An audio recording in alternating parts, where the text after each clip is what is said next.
Cars.com, balik lagi dengan aku Rarin. Kalau kalian pengen beli Toyota Yaris Cross Hybrid tapi masih punya uang lebih, kayaknya mending beli ini aja deh.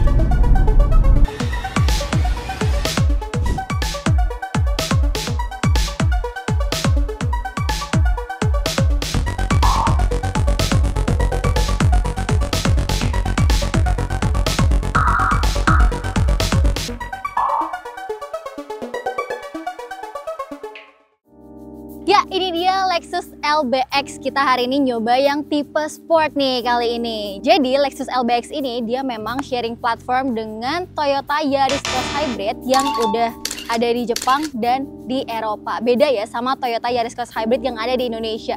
Bedanya jauh banget karena mesinnya beda dan juga dimensinya ini juga beda banget. Lebih gede Yaris Cross Hybrid yang di Indonesia dibandingkan dimensi dia ini, guys. Jadi sebenarnya nih dia ini ada 3 tipe. Jadi pertama ada yang luxury, ada yang sport yang lagi kita pakai ini, dan juga ada yang bespoke. Nah, kalau yang luxury itu harganya dia itu 895 juta rupiah. Sedangkan yang sport ini lebih mahal memang, harganya 942 juta rupiah. Nah, kalau yang bespoke harganya berapa? Jadi harga itu memang nggak bisa dipatokin secara khusus karena dia tuh secara customan kita ya, kita mau ganti interior, eksterior, makanya harganya pun juga bisa beda-beda tiap pesanan. Jadi kalau dilihat dari desainnya ya guys, kalau kalian mau lihat secara lengkapnya, kita udah pernah buat video waktu di Gias. Jadi kalau yang pengen tahu perbedaan luxury sport, silahkan nonton video itu dulu ya. Cuman nih aku bakal bahas sekilas dulu desainnya kayak gimana. Jadi kalau desainnya ya, ini emang tipe-tipe, kalau di luar bahasa desainnya udah pakai bahasa desainnya Lexus tentunya. Jadi mobil ini walaupun crossover ya, compact, cuman tetap dengan kemewahannya Lexus dari eksterior sampai ke interiornya. Dan ini mobilnya cocok banget nih buat eksekutif muda atau pengusaha muda, dan kayaknya buat anak kuliahan juga cocok deh.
ventilated, bukan heated.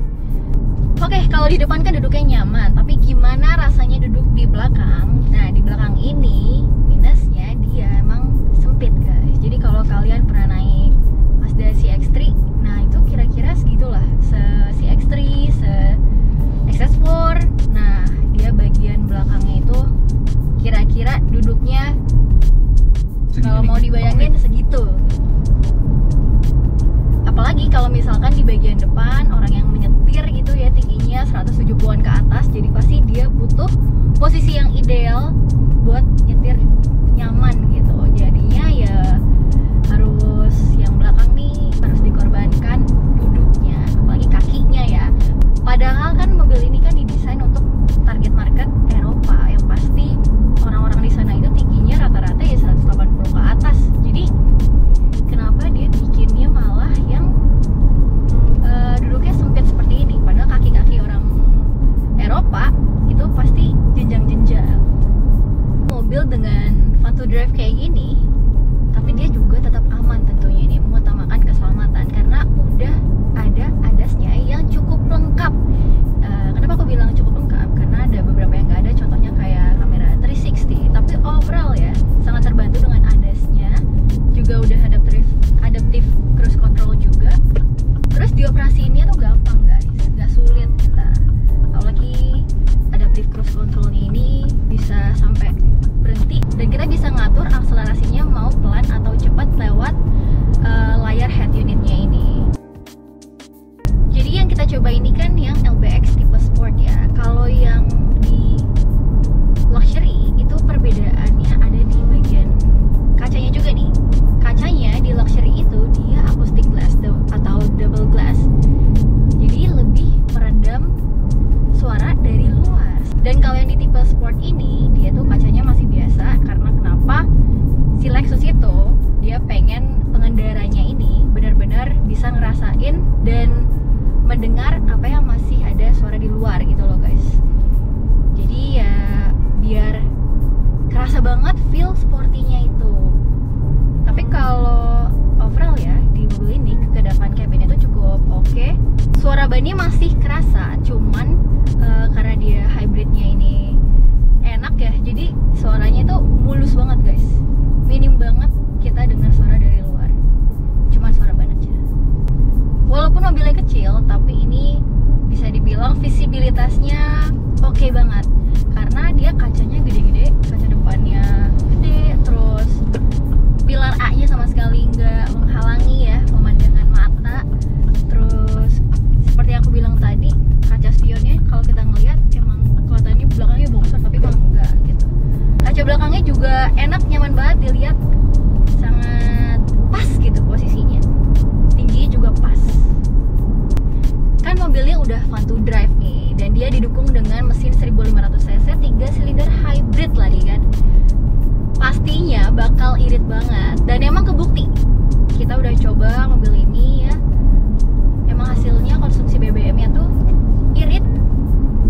Jadi kita mendapatkan 1:20,6 km per liter, dan itu kita ngisinya itu pakai round 98.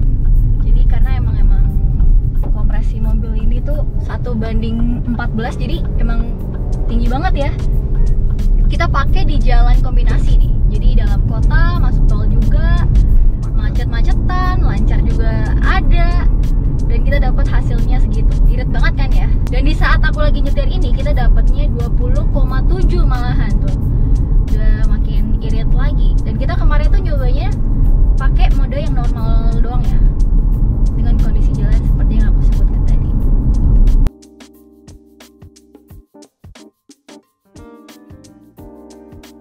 Oke, jadi aku udah cobain tadi kan, kalian juga udah dengar rasa berkendara dari mobil ini seperti apa. Dan overall sih rasa berkendaranya oke banget dan sangat-sangat fun to drive. Enak gitu guys bawa mobil ini, apalagi kita nyobanya di daerah yang memang cocok buat dia. Jadi mobil ini itu memang enak banget buat daily driving. Dan bahkan buat kalian yang emang suka mobil fun to drive, kayaknya mobil ini pas banget buat kalian. Jadi kalau dilihat dari harganya, modelnya, mobil ini tuh head to headnya sama BMW X1 dan juga Mercedes-Benz GLA. Jadi gimana guys? Celengan kalian udah cukup belum buat beli mobil ini? Atau bulanan kalian mungkin? Silahkan komen di bawah menurut kalian gimana sih Lexus LBX yang tipe sport ini. Kalau kalian juga punya pendapat-pendapat sendiri, silahkan tulis di kolom komentar. Sampai jumpa di video-video kami selanjutnya dan jangan lupa subscribe di channel otomotif Kompas.com. Bye-bye!